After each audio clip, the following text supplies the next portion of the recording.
Hello guys, welcome to my YouTube channel. तो आज हम लेकर आए हैं क्लास 10वीं के विज्ञान का पार्ट 4। मैंने पार्ट 1, पार्ट 2, पार्ट 3 में प्रीवियस ईयर के 20-20 क्वेश्चनों को सॉल्व कराया हूं। फिर आज मैं विज्ञान के पार्ट 4 लेकर आया हूं। इसमें आप सभी लोगों को 20 बहुविकल्पीय प्रश्नों को कराऊंगा, जिससे आप लोगों को आने वाला जो 2026 का पेपर होगा, बोर्ड एग्जाम, उसमें काफी सहायता मिलेगा। और मैं इसमें केवल 5 सेट ही लगवाऊंगा और 5 सेट में से आप सभी लोगों का जो जितना भी बहुविकल्पीय प्रश्न विज्ञान से संबंधित पूछेगा, सारा का सारा आप लोगों का उत्तर मिल जाएगा मेरे इस पार्ट में। तो चलिए ज्यादा समय ना लेते हुए शुरू करते हैं अपने प्रश्नों को। शुरू करने से पहले मैं एक आप लोगों को सुझाव देना चाहता हूं कि जब भी आप लोगों को प्रश्न पत्र मिले तो प्रश्न पत्र पर अनुक्रमांक और अपना नाम जरूर भरें।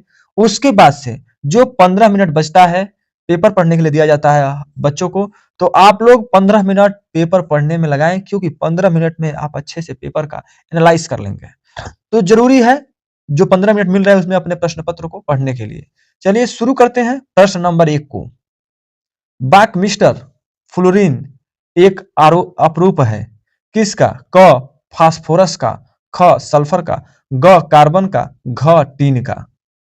तो जो इसका ऑप्शन सही है वो है ग कार्बन का। दूसरा, प्रोपेन का रासायनिक सूत्र है क CH4, ख C3H8, ग C4H10, सॉरी C4H10, घ C2H6। जो प्रश्न नंबर 2 का उत्तर सही है वो है हम लोगों का ख C3H8। तीसरा, एल्काइन का सूत्र है क C3H4, ख C3H6, ग C2H6 और घ C6H6। तो जो 3 का उत्तर सही है हम लोगों का वो है क C3H4। 4, कह रहा है कि C2H6 का IUPAC नाम बताइए। क मेथेन होगा, ख एथेन होगा, ग एथाइन होगा और घ एथिलीन होगा। 4 का जो उत्तर सही है वो है ख एथेन होगा। 5वां, मोमबत्ती का जलना है क प्रकाश रासायनिक अभिक्रिया, ख भौतिक परिवर्तन, ग ऊष्माशोषी अभिक्रिया, घ ऊष्माक्षेपी अभिक्रिया। जो 5 का उत्तर सही है वो है घ ऊष्माक्षेपी अभिक्रिया है। 6वां, निम्न में से कौन सा चुंबकीय क्षेत्र का मात्रक नहीं है? क वेबर प्रति मीटर का स्क्वायर, ख टेस्ला, ग गॉस और घ न्यूटन प्रति एम्पियर का स्क्वायर। जो 6 का उत्तर सही होगा वो है हम लोगों का घ न्यूटन प्रति एम्पियर का स्क्वायर। एक एक प्रश्नों को आप लोग ध्यान पूर्वक देखिए।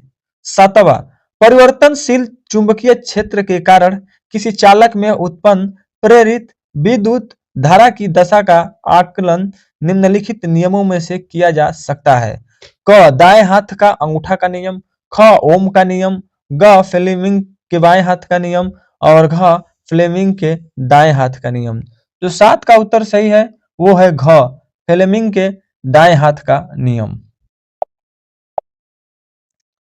प्रश्न संख्या 8वां, विद्युत धारा उत्पन्न करने की युक्ति है क जनित्र, ख गैल्वेनोमीटर, ग आमीटर और घ मीटर। तो 8 का जो उत्तर सही है वो है क जनरेटर होता है, जनित्र जिसको बोलते हैं, जनरेटर उसका नाम होता है। प्रश्न नंबर 9वां, डायनेमो परिवर्तित करता है क रासायनिक ऊर्जा को विद्युत ऊर्जा में, ख ध्वनि ऊर्जा को चुंबकीय ऊर्जा में, ग यांत्रिक ऊर्जा को विद्युत ऊर्जा में और घ यांत्रिक ऊर्जा को प्रकाश ऊर्जा में। तो जो 9 का उत्तर सही है वो है हम लोगों का ग यांत्रिक ऊर्जा को विद्युत ऊर्जा में कन्वर्ट करता है कौन? डायनेमो। 10वां, चुंबकीय बल रेखाएं होती हैं क सदैव समांतर होती हैं, ख एक बिंदु पर मिलती हैं, ग एक दूसरे को कभी नहीं काटती हैं और घ परस्पर काटती हैं। तो जो 10 का उत्तर सही है वो है हम लोगों का ग एक दूसरे को कभी नहीं काटती हैं। 11, डायनेमो उत्पन्न करता है क आवेश को, ख विद्युत वाहक बल को, ग विद्युत क्षेत्र को और घ चुंबकीय क्षेत्र को। तो जो 11 का ऑप्शन सही है वो है ख, विद्युत वाहक बल को। 12, प्रेरित विद्युत धारा की दिशा ज्ञात करने का नियम है। क, फ्लेमिंग के दाएं हाथ का नियम, ख, फ्लेमिंग के बाएं हाथ का नियम, ग, ओम का नियम और घ, उपरोक्त में से कोई नहीं। तो जो 12 का ऑप्शन सही है वो है क, फ्लेमिंग के दाएं हाथ का नियम। प्रश्न संख्या 13, किसी एसी जनित्र तथा डीसी जनित्र में एक मूलभूत अंतर यह है कि ऑप्शन नंबर क, एसी जनित्र में विद्युत चुंबक होता है जबकि डीसी मोटर में अस्थायी चुंबक होता है। ख, डीसी जनित्र उच्च वोल्टता का जनन करता है। ग, एसी जनित्र उच्च वोल्टता का जनन करता है। घ, एसी जनित्र में सर्पी वाले होते हैं जबकि डीसी जनित्र में डी डिडिक परिवर्तन होते हैं। तो जो 13 का उत्तर सही है वो है घ, एसी जनित्र में सर्पी वाले होते हैं जबकि डीसी जनित्र में डिडिक परिवर्तन होते हैं। 14, विद्युतीय चुंबकीय प्रेरणा की परिघटना है। क, किसी वस्तु को आवेशित करने की प्रक्रिया। ख, किसी कुंडली में विद्युत धारा प्रवाहित होने के कारण चुंबकीय क्षेत्र उत्पन्न करने की प्रक्रिया। ग, कुंडली तथा चुंबक के बीच अपेक्षित गति के कारण कुंडली में प्रेरित विद्युत धारा उत्पन्न करना। और घ, किसी विद्युत मोटर की कुंडली को घूर्णन करने की प्रक्रिया। तो जो 14 का उत्तर सही होगा ग, कुंडली तथा चुंबक के बीच अपेक्षित गति के कारण कुंडली में प्रेरित विद्युत धारा उत्पन्न करना। 15 नंबर, आनुवंशिकता के प्रयोग के लिए मेंडल ने निम्नलिखित में से कौन से पादप का उपयोग किया। क, पपीता, ख, आलू, ग, मटर और घ, अंगूर। तो जो 15 का उत्तर सही है वो है मटर में। 16, उद्यान मटर में अप्रभावी लक्षण है। क, लंबे तने, ख, झुर्रीदार बीज, ग, रंगीन बीज और घ, गोल बीज। जो 16 का उत्तर सही है वो है ख, झुर्रीदार बीज। 17, जीवाश्म ईंधन है। क, पेड़ पौधे, ख, जीव जंतु, ग, कोयला एवं पेट्रोलियम, घ, कोयला। तो जो 17 का उत्तर सही है वो है ग, कोयला एवं पेट्रोलियम। 18, निम्नलिखित में से कौन सा ऊर्जा का अनवीकरणीय स्रोत है। क, लकड़ी, ख, सूर्य, ग, जीवाश्म ईंधन और घ, पवन। तो जो 18 का ऑप्शन सही है वो है ग, जीवाश्म ईंधन। 19, विपरीत लक्षणों के जड़ों को कहते हैं। क, युग्म विकल्पी या अलिलोमाफ, ख, निर्धारक, ग, समय युग्मजी और घ, समरूप। जो 19 का उत्तर सही है वो है क, युग्म विकल्पी या अलिलोमाफ। 20वां, मंडल के अनुसार मटर के शुद्ध लंबे पौधों का जीन प्रारूप होता है। क, टीटी, ख, बड़ा टी स्मॉल टी, ग, स्मॉल टी बड़ा टी और घ, डबल आर। तो जो इसका 20 का ऑप्शन सही है वो है क, डबल स्मॉल टी।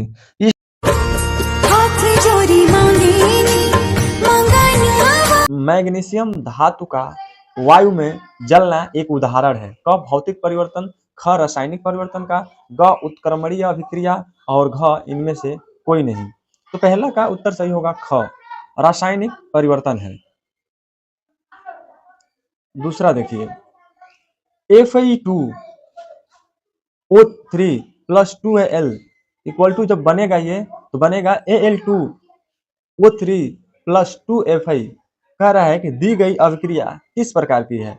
क, संयोजन अभिक्रिया है, ख, वियोजन अभिक्रिया है, ग, द्विविस्थापन अभिक्रिया है और घ, विस्थापन अभिक्रिया है। इसमें से कौन सा विकल्प सही है। तो जो दूसरा का विकल्प सही है वो है घ, विस्थापन अभिक्रिया है। प्रश्न संख्या तीसरा दिया है कि रासायनिक समीकरण BaCl2 प्लस H2SO4 जो बनेगा वो BaSO4 प्लस 2HCl है, कौन सा है? क योगात्मक अभिक्रिया, ख निकारण अभिक्रिया और ग अवक्षेपण अभिक्रिया और घ इनमें से कोई नहीं। तो जो 3 का विकल्प सही है वो है ग अवक्षेपण अभिक्रिया। क्या है? अवक्षेपण अभिक्रिया। प्रश्न संख्या 4 जब कॉपर सल्फेट के विलयन में लोहे का टुकड़ा डालते हैं तो कॉपर एवं फेरस सल्फेट बनते हैं, यह अभिक्रिया कहलाती है। क प्रतिस्थापन अभिक्रिया, ख योगात्मक अभिक्रिया, ग ऊष्मीय वियोजन और घ ऊष्मीय अपघटन। 4 का जो उत्तर सही होगा वो होगा क परिस्थापन अभिक्रिया। 5 स्वकोषी पोषण के लिए आवश्यक है। देखिए ये जो हम लोगों का जैसे ही आप बोर्ड एग्जाम देने जाएंगे तो आप लोगों का 6 से 7 फिजिक्स से पूछेगा और 6 से 7 फिर वही रसायन विज्ञान से पूछेगा और 5 या 4 क्वेश्चन जो होता है हम लोगों का वो जो पूछता है जीव विज्ञान से। तो प्रश्न नंबर 5 को स्वकोषी पोषण के लिए आवश्यक है। क कार्बन डाइऑक्साइड तथा जल, ख क्लोरोफिल, ग सूर्य का प्रकाश और घ उपरोक्त सभी। तो इसका जो उत्तर सही होगा घ उपरोक्त सभी। 6वां पादपों में प्रकाश संश्लेषण द्वारा भोजन का निर्माण होता है। क जड़ों द्वारा, ख पत्तियों में, ग तने में और घ पुष्प में। तो जो पादपों में प्रकाश संश्लेषण होता है वो पत्तियों द्वारा होता है। 7वां द्वार कोशिकाएं पाई जाती हैं किसमें? क जड़ों में, ख रंध्रों में, ग वात रंध्रों में और घ इनमें से सभी। तो ऑप्शन नंबर सही है ख रंध्रों में पाई जाती है। 8 क्लोरोफिल अवशोषित करता है। क जल को, ख खनिज को, ग प्रकाश ऊर्जा को और घ ऑक्सीजन को। तो 8 का सही है ग प्रकाश ऊर्जा को। प्रश्न नंबर 9 निम्नलिखित में से मनुष्य के लार में पाया जाता है। क टैलिन, ख लाइसोजाइम, ग पेप्सिन और घ क तथा ख दोनों। तो 9 का जो उत्तर सही है वो है घ, दोनों पाया जाता है। टाइलिन भी पाया जाता है और लाइसोजाइम भी पाया जाता है। ट्रिक लगाइएगा घ पे। प्रश्न नंबर 10 यकृत स्रावित करता है। क लार को, ख अग्नाशय रस को, ग जठर रस को और घ पित्त रस को। जो 10 का विकल्प सही है वो है घ पित्त रस को स्रावित करता है। 11 पित्त रस का स्राव होता है। क पित्ताशय में, ख यकृत में, ग अग्नाशय में और घ आमाशय में। तो उत्तर सही है इसका ख यकृत में। 12 ग्लाइकोजेनेसिस क्रिया में बनता है। क्या बनता है? क ग्लूकोज बनता है, ख ग्लाइकोजन बनता है, ग विटामिन बनता है और घ प्रोटीन्स। 12 का जो उत्तर सही है वो है ख ग्लाइकोजन बनता है। अब देखिए जो है 13 नंबर समतल दर्पण की फोकस दूरी है। क 0, ख अनंत, ग 25 सेंटीमीटर और घ -25 सेंटीमीटर। 13 का उत्तर जो सही होगा वो होगा ख अनंत बनती है समतल दूरी समतल दर्पण में। अब आइए प्रश्न नंबर 14 समतल दर्पण द्वारा निर्मित प्रतिबिंब का आवर्धन होता है। क 1, ख 1 से कम और ग 1 से अधिक और घ अनंत। 14 का जो उत्तर सही है वो है क 1 से 1 बनता है। सॉरी, समतल दर्पण का जो निर्माण होता है प्रतिबिंब का आवर्धन वो 1 होता है। 15 दर्पण की फोकस दूरी f तथा वक्रता त्रिज्या r के बीच संबंध है। f बराबर r, ख f बराबर 1/r, ग 2f बराबर r और घ f बराबर 2r। तो 15 का जो उत्तर सही है वो है हम लोगों का ग 2f बराबर r। 16 निम्न में से दिए गए माध्यमों में प्रकाश की चाल न्यूनतम होती है किसमें? क हीरा में, ख जल में, ग कांच में और घ कैरोसिन में। 16 का उत्तर जो है क, हीरा में। हीरा में प्रकाश की चाल जो होती है न्यूनतम होती है। 17 वायु के सापेक्ष माध्यम का अपवर्तनांक अधिकतम होता है। क जल में, ख हीरे में, ग कांच में और घ तारपीन के तेल में। तो जो 17 का उत्तर सही है वो है हम लोगों का ख, हीरे में। 18 एक लेंस की क्षमता +1 डायोप्टर है तो इसकी फोकस दूरी होगी क 50 सेंटीमीटर, ख 100 सेंटीमीटर, ग 25 सेंटीमीटर और घ 20 सेंटीमीटर। देखिए हम जानते हैं सूत्र होता है इसका कि 1/p इक्वल टू 100/1, F बराबर आएगा 100, F बराबर आएगा 100, यानी उत्तर जो सही होगा उसका ख होगा। 19 वायु के सापेक्ष, सॉरी प्रश्न देख लीजिए, वायु के सापेक्ष कांच का अपवर्तनांक 3/2 है तो कांच के सापेक्ष वायु का अपवर्तनांक क्या होगा। इस प्रश्न को हल करिएगा क्योंकि बहुत महत्वपूर्ण है। मैं हल करूंगा तो काफी ज्यादा समय लग जाएगा, वीडियो काफी लंबा हो जाएगा, लेकिन यह प्रश्न जरूर पूछता है। इसका जो ऑप्शन ना हो तो केवल आप उत्तर भी याद करके रखेंगे तो काफी मदद मिलेगा आप लोगों को पेपर में। इसका जो उत्तर सही होगा 2/3, ऑप्शन नंबर ग सही होगा। चलिए प्रश्न नंबर 20 उत्तल लेंस के लिए सत्य कथन है। क यह बीच में से मोटा होता है, ख यह किनारे पर से पतला होता है, ग यह बीच में से पतला होता है और घ क तथा ख दोनों। तो जो इसका उत्तर सही होगा वो होगा क। यह जो लेंस होता है वो किनारे बीच में क्या होता है, मोटा होता है। उत्तल लेंस जो है बीच में मोटा होता है। इस तरह से हमने आज 20 बहुविकल्पीय प्रश्नों को कराया, पार्ट 1 का जो विज्ञान रहा उसका। करिए पहला, अलैंगिक जनन मुकुलन द्वारा होता है। क अमीबा में, ख एस्ट में, ग प्लाज्मोडियम में और घ लिस्मानिया में। तो जो इसका उत्तर सही होगा पहला का वो है ख, ईस्ट में होता है। अलैंगिक जनन मुकुलन द्वारा किसमें होता है, ईस्ट में, याद रखिएगा। दूसरा हम लोगों को देता है मिलान करने के लिए, मिलान कीजिए। खंड क में दिया है खंडन, इसके आगे लिखा है प्लेनेरिया, ख मुकुलन, ग क्लेमाइडोमोनस और ग बीजाणु द्वारा, सामने दिया है ईस्ट, घ पुनरुद्ध भवन द्वारा, सामने दिया है एलोथिक्स। जो इसका आंसर सही होगा आप लोगों का वो होगा ग।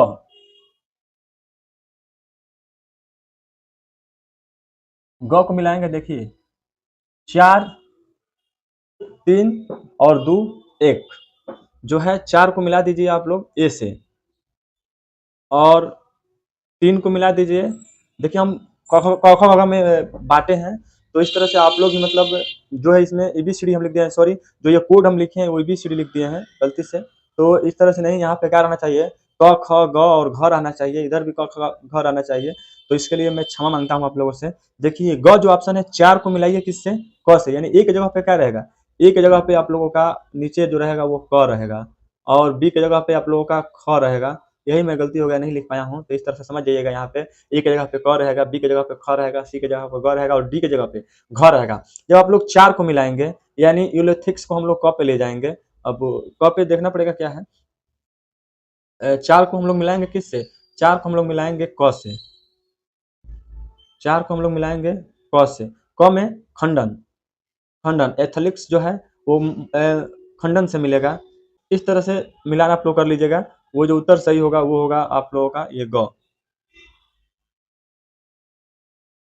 तीसरा, पराग कोश में होता है। क बाह्यदल, ख अंडाशय, ग बीजांड और घ परागकण। जो 3 का उत्तर होगा वो है घ, परागकण होता है। चौथा, एक पुष्प के स्त्रीकेसर के मध्य भाग को कहते हैं। क वर्तिकाग्र, ख वर्तिका, ग अंडाशय और घ अंड। तो चौथा का उत्तर सही होगा वो होगा ख वर्तिका। पांचवा, कीट परागण में होता है। क मक्का में, ख वैलेंसिया में, ग साल्विया में और घ इनमें से कोई नहीं। तो 5 का जो उत्तर होगा वो होगा ग, सॉरी साल्विया में। छवा, परागकण का जनन केंद्र नर युग्म बनता है। 4 क 4, ख 2, ग 3, घ 1। तो 6 का जो उत्तर सही होगा वो होगा ख, 2 बनता है। 17वां, अम्लीय विलयन का पीएच मान है क 7, ख 7 से कम, ग 7 से अधिक और घ 0। जो 7 का उत्तर सही होगा वो होगा ख, 7 से कम होता है अम्लीय विलयन का पीएच मान। सल्फ्यूरिक अम्ल में अम्लीय हाइड्रोजन परमाणुओं की संख्या है क 2, ख 1, ग 3, घ 0। तो होगा क 2। क्षारीय विलयन का पीएच है क 0, ख 7, ग 7 से कम और घ 7 से अधिक। उत्तर होगा सही घ, 7 से अधिक होता है क्षारीय विलयन का। 10वां, अम्लीय वर्षा के जल का संभावित पीएच मान है क 5.2, ख 6.2, घ 7.2 और घ 8.2। तो जो 10 का उत्तर है वो है क, 5.2 संभावित पीएच मान है। निम्नलिखित में प्रश्न नंबर 11वां, निम्नलिखित में अम्लीय लवण है क NaCl, ख NaHSO4 और ग Na2SO4 और घ KCN। तो उत्तर सही होगा ख, NaHSO4, यही जो है अम्लीय लवण है। 12, जल की कठोरता को हटाने के निम्न में से किसका उपयोग किया जाता है क बेकिंग सोडा, ख धावन सोडा, ग व्यंजक चूर्ण और घ प्लास्टिक ऑफ पेरिस। तो उत्तर सही होगा ख, धावन सोडा। 13, निम्नलिखित में से कौन सा तत्व तनु अम्ल के साथ संयोग करके हाइड्रोजन गैस निकालता है क क्लोरीन, ख तांबा, ग जस्ता या जिंक और घ सल्फर। तो जो 13 का उत्तर सही होगा वो होगा हम लोगों का ग जस्ता। 14, बेकिंग पाउडर को गर्म करने से कौन सी गैस निकलती है क CO, ख Na2CO3, ग CO2 और घ O2। जो 14 का उत्तर सही होगा ख Na2CO3। 15, मानव नेत्र द्वारा वस्तु का प्रतिबिंब बनता है क कार्निया पर, ख आइरिस पर, ग पुतली पर और घ रेटिना या दृष्टि पटल पर। 15 का उत्तर होगा घ रेटिना या दृष्टि पटल पर। 16, स्पष्ट दृष्टि की न्यूनतम दूरी है क 25 मीटर, ख 2.5 सेंटीमीटर, ग 25 सेंटीमीटर और घ 2.5 मीटर। तो जो 16 का उत्तर होगा वो ग 25 सेंटीमीटर। स्पष्ट दृष्टि की जो न्यूनतम दूरी होती है वो 25 सेंटीमीटर ही होती है। 17, स्वास्थ्य नेत्र के लिए दूर बिंदु स्थित होता है क 25 सेंटीमीटर पर, ख 50 सेंटीमीटर पर, ग 100 सेंटीमीटर पर और घ 2.5 मीटर पर। 17 का उत्तर होगा घ 2.5 मीटर पर। 18, निकट दृष्टि दोष से पीड़ित एक व्यक्ति को यह दोष दूर करने के लिए किस लेंस या दर्पण का उपयोग करना चाहिए क अवतल लेंस, ख अवतल दर्पण, ग उत्तल लेंस और घ उत्तल दर्पण। तो क अवतल लेंस का। 19, कांच का अपवर्तनांक अधिकतम होता है क लाल रंग के लिए, ख पीले रंग के लिए, ग बैंगनी रंग के लिए और घ हरे रंग के लिए। ऑप्शन सही है ग बैंगनी रंग के लिए। देखिए 20वां, जब श्वेत प्रकाश प्रिज्म से गुजरता है तो सर्वाधिक विचलन होता है किस रंग का क लाल रंग का, ख पीले रंग का, ग बैंगनी रंग का और घ हरे रंग का। तो ऑप्शन सही होगा ग बैंगनी रंग का।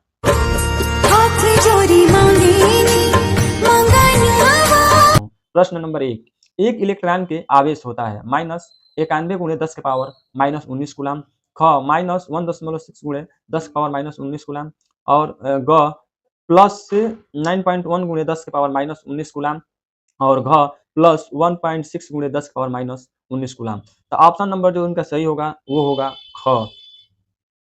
एक इलेक्ट्रॉन पर जो आवेश होता है -1.6 गुणे 10 के पावर -19 कूलम होता है। दूसरा, एम्पियर सेकेंड किसका मात्रक है क वैद्युत ऊर्जा का, ख वैद्युत वाहक बल का और ग आवेश का और घ वैद्युत धारा का। तो उत्तर सही होगा ग आवेश का। तीसरा, किसी चालक तार में वैद्युत धारा का प्रवाह होता है क मुक्त इलेक्ट्रॉनिक द्वारा, ख प्रोटॉनों द्वारा और ग आयनों द्वारा और घ न्यूट्रॉनों द्वारा। तो जो 3 का उत्तर सही होगा वो होगा क, मुक्त इलेक्ट्रॉनों द्वारा होता है। मुक्त इलेक्ट्रॉनिक नहीं होगा, इलेक्ट्रॉनों होगा। तो मुक्त इलेक्ट्रॉनों द्वारा होता है, ठीक है। किसी चालक तार में वैद्युत धारा का प्रवाह मुक्त इलेक्ट्रॉनों द्वारा ही होता है। प्रश्न नंबर 4, धारा के परिणाम का मात्रक है क एम्पियर, ख वोल्ट, ग ओम, घ वाट। तो इसका उत्तर क होगा, एम्पियर होगा। धारा के परिणाम का मात्रक जो होगा वो होगा एम्पियर। 5वां, ओम का नियम सत्य है। क केवल धात्विक चालकों के लिए, ख केवल अधात्विक चालकों के लिए, ग केवल अर्धचालकों के लिए और घ सभी के लिए। तो ऑप्शन सही है क, केवल धात्विक चालकों के लिए ओम का नियम सत्य है। 6वां, विभवांतर का मापक यंत्र है क धारामापी, ख वोल्ट मीटर, ग आमीटर और घ ओम मीटर। तो ये ऑप्शन सही है ख वोल्ट मीटर। वोल्ट मीटर ये इसका होता है, यानी विभवांतर का मापक जो यंत्र है वो है वोल्ट मीटर। ख 7वां, निम्न में से कौन सा कथन ओम का नियम का व्यक्त करता है? क धारा धारा बटे में विभवांतर बराबर नियतांक, ख विभवांतर गुणे धारा बराबर नियतांक, ग विभवांतर बराबर धारा गुणे प्रतिरोध और घ धारा बराबर विभवांतर गुणे प्रतिरोध। तो इसका उत्तर सही होगा ग, विभवांतर बराबर होता है धारा गुणे प्रतिरोध। 8, ताप बढ़ाने पर किसी चालक का वैद्युत प्रतिरोध होता है, क्या होता है? क अपवर्तित रहता है, ख बढ़ता है, ग घटता है और घ कभी बढ़ता है कभी घटता है। तो 8 का होगा ख, बढ़ता है। 9 नंबर, निम्नलिखित में से कौन सी धातु जल के साथ सामान्य ताप पर क्रिया करती है? क Cu, ख Na, ग Al और घ Mg। 9 का जो ऑप्शन सही होगा ख Na। 10वां, अम्ल से हाइड्रोजन हटाने वाला धातु है क Zn, ख Cu और ग Ag और घ Hg। तो इसका ऑप्शन सही होगा वो होगा क Zn जो होता है अम्ल से हाइड्रोजन को हटाने वाला धातु है। 11, क्लोराइड यश का उदाहरण है क बैक्साइट, ख मेलेकाइट, ग सिडरेराइट और घ हार्न सिल्वर। तो 11 का उत्तर होगा घ हार्न सिल्वर। 12, निम्न में से कौन सा तत्व धात्विक है? क पी, ख He, ग Li और घ S। तो 12 का उत्तर होगा ग Li, लिथियम जिसको बोलते हैं हम लोग, लिथियम। 13, खाद्य पदार्थों को सुरक्षित रखने के लिए डिब्बे में जिंक के स्थान पर ये टीन नहीं होगा, टीन का लेपन होता है। क्या? क्योंकि मतलब क्यों होता है टीन का लेपन? क जिंक अपेक्षाकृत कम अभिक्रियाशील है, ख टीन अपेक्षाकृत कम अभिक्रियाशील है, ग जिंक का गलनांक कम होता है और घ टीन का गलनांक कम होता है। 13 का ऑप्शन सही होगा ख, टीन के अपेक्षाकृत जो होता है कम अभिक्रिया होता है, कम अभिक्रियाशील होता है। 14, एंटीमनी है, क उपधातु है, ख मिश्र धातु है, ग यौगिक है और घ अक्रिय गैस है। तो वो होगा क, उपधातु है। एंटीमनी जो है उपधातु है। 15, पीतल है उपधातु, ख मिश्र धातु, ग यौगिक और घ विषमांगी मिश्रण। तो 15 का ऑप्शन सही है ख मिश्र धातु। 16, मानों में गुणसूत्रों की संख्या है क 42, ख 44, ग 46 और घ 48। 16 का ऑप्शन होगा ग, 46 जोड़ी होता है मानों में गुणसूत्रों की संख्या। 17, पुरुषों के लिए लिंग गुणा सूत्र होता है क XY, ख डबल एक्स, ग वाई और घ एक्स। तो जो 17 का ऑप्शन सही होगा क, और ऑप्शन सही होगा वो है क XY। पुरुषों में लिंग गुणसूत्र जो होता है वो XY होता है। 18, DNA पाया जाता है क कोशिका द्रव्य में, ख केंद्रक द्रव्य में, ग केंद्रिका में और घ केंद्रक में। तो 18 का ऑप्शन सही होगा ख केंद्रक द्रव्य में पाया जाता है DNA। 19, मेंडल ने अपना प्रयोग निम्न में से किस पौधा पर किया था? क मटर पे, ख चना पे, ग गुड़हल पे और घ राइजोपस पर। तो इस पे आपका ऑप्शन सही होगा इसका 19 का ऑप्शन सही होगा क मटर पे। ये वेरी वेरी इंपॉर्टेंट है, बहुत महत्वपूर्ण प्रश्न है। मेंडल ने किस पर प्रयोग किया था? तो याद रखिएगा वो मटर पे ही प्रयोग किया था। बहुत महत्वपूर्ण प्रश्न है मेंडल वाला, तो आप लोग याद प्रश्न संख्या 20, एक संकर क्रॉस का जीवन प्रारूप अनुपात होता है। क 3:1, ख 1:2:1, ग 2:1:1:2 और घ 9:3:3:1। तो जो इसका ऑप्शन सही होगा 20 का वो होगा ख 1:2, 2:1। ख याद रखिएगा। इस तरह हाथ जोड़ी मांगेनी मंगन आए माए पूरा नंबर 1, निम्नलिखित में से कौन क्षयशील संसाधन नहीं है? क पेट्रोल, ख जीवाश्म ईंधन, ग वन और घ सौर ऊर्जा। तो जो उत्तर सही है इसका वो है घ, वन नहीं है गलत ऑप्शन, ख नहीं है गलत ऑप्शन, जीवाश्म ईंधन नहीं है और क पेट्रोलियम भी नहीं है। जो इसका ऑप्शन सही है वो है घ, इसका जो ऑप्शन सही है वो है घ, सौर ऊर्जा। याद रखिएगा सौर ऊर्जा इसका उत्तर सही होगा। दूसरा, निम्नलिखित में से कौन सा क्षयशील संसाधन है? उसने पूछा था नहीं है, इसने पूछा है है। तो क कोयला, ख जल और ग सौर ऊर्जा और घ पादप। जो दूसरा का उत्तर सही होगा वो है हम लोगों का क कोयला। तीसरा, गंगा को दूषित करने वाला कारक है। क कीटनाशक, ख रसायन, ग कचरा वाहित मल और घ ये सभी। तो आपका ऑप्शन जो सही होगा तीसरा का होगा घ, ये सभी। ये सभी पे लगाएंगे ऑप्शन घ पे, ये सभी होगा। चौथा, अमृता देवी बिश्नोई है। क वन संरक्षक, ख जलीय जंतु संरक्षक, ग सामाजिक कार्यकर्ता और घ इनमें से कोई नहीं। चार का ऑप्शन होगा क वन संरक्षक, वन संरक्षक। पांचवा, भौम जल क्या है? क जलाशय का जल, ख वर्षा का जल, ग भूमि के नीचे संचित जल और घ इनमें से कोई नहीं। जो 5 का उत्तर सही होगा वो होगा ख वर्षा का जल। छठवा, संशोषित विकास का अर्थ स्वपोषी प्रबंधन से है। क औद्योगिक इकाइयां, ख बांधों और पुलों, ग संसाधनों और घ शक्ति संयंत्र और अनुसंधान प्रयोगशालाओं। तो जो प्रश्न 6 का उत्तर सही होगा वो है ग संसाधनों। 7, गलत कथन को चुनिए।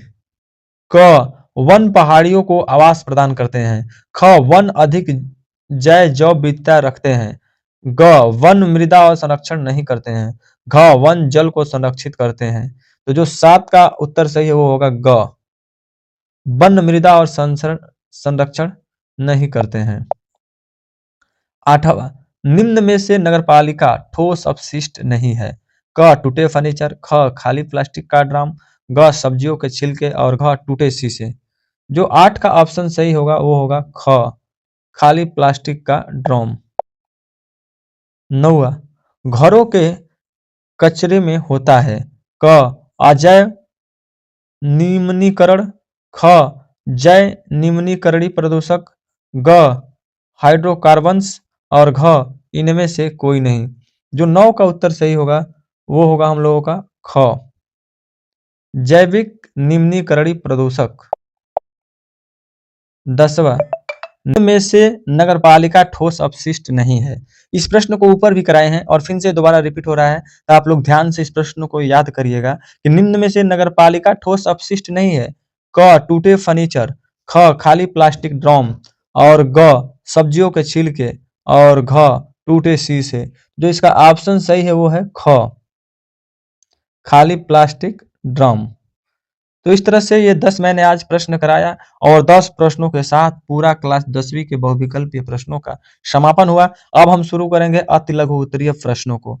तो चलिए, जिसको भी पार्ट 1, पार्ट 2, पार्ट 3, पार्ट 4 देखना होगा वो हमारे चैनल पे जाकर शिक्षित भारत पे और प्लेलिस्ट में जाकर सारा विज्ञान का, हिंदी का, सामाजिक अध्ययन का, गणित का, इंग्लिश का जितना भी बहुविकल्पीय प्रश्न होते हैं देख सकते हैं। अति लघु भी मिल जाएगा, लघु उत्तरी भी मिल जाएगा, दीर्घ उत्तरी भी मिल जाएगा, विस्तृत भी जो भी है नाम से जानते हैं, सब कुछ मिल जाएगा हमारे यूट्यूब चैनल पे। तो जाकर देखिएगा, आप लोग ज़्यादा से ज़्यादा शेयर करिएगा कि सभी बच्चों के पास पहुंचे और वो भी अपना पेपर में अच्छा से अच्छा अंक ला सके।